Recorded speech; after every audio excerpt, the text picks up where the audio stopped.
Manchester United went a man down in the first half and suffered an embarrassing 0-3 defeat at the hands of Tottenham Hotspur in the Premier League on Sunday. The visitors scored first, through an informed Brennan Johnson within the first 3 minutes before 2 goals in the second half from Dejan Kulusevski and Dominic Solanke made the result sure. It could have been a lot worse but for Andre Onana's heroics between the posts, who saved 3 one-on-ones from Timo Werner and Pape Matar Sarr. This was the Red Devils' third loss of the current league campaign, and this is their joint worst start after 6 games in Premier League history.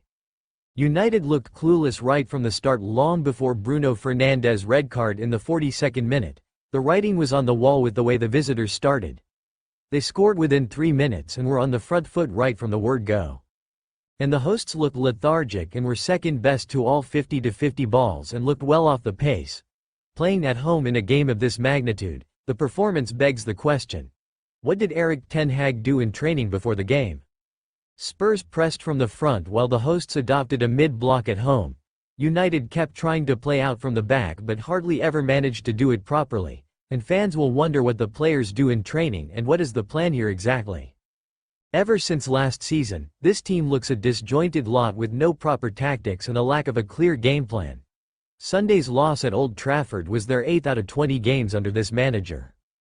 Ange Postecoglou's side had 24 shots on goal, the most they've had in a match this season, more than they had against Coventry and Qarabag, which just goes to show how dire the 20-time English League champions were on the day.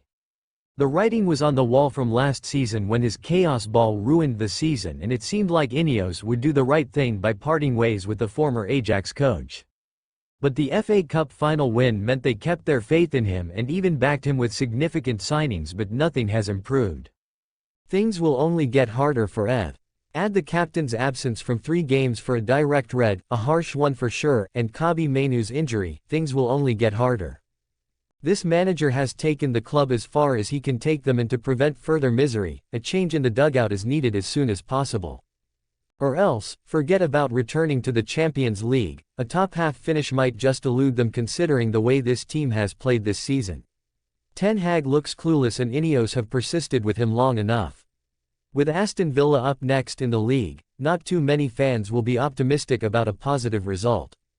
Dark clouds have gathered over Old Trafford and Ineos know exactly what to do. The ball is in their court.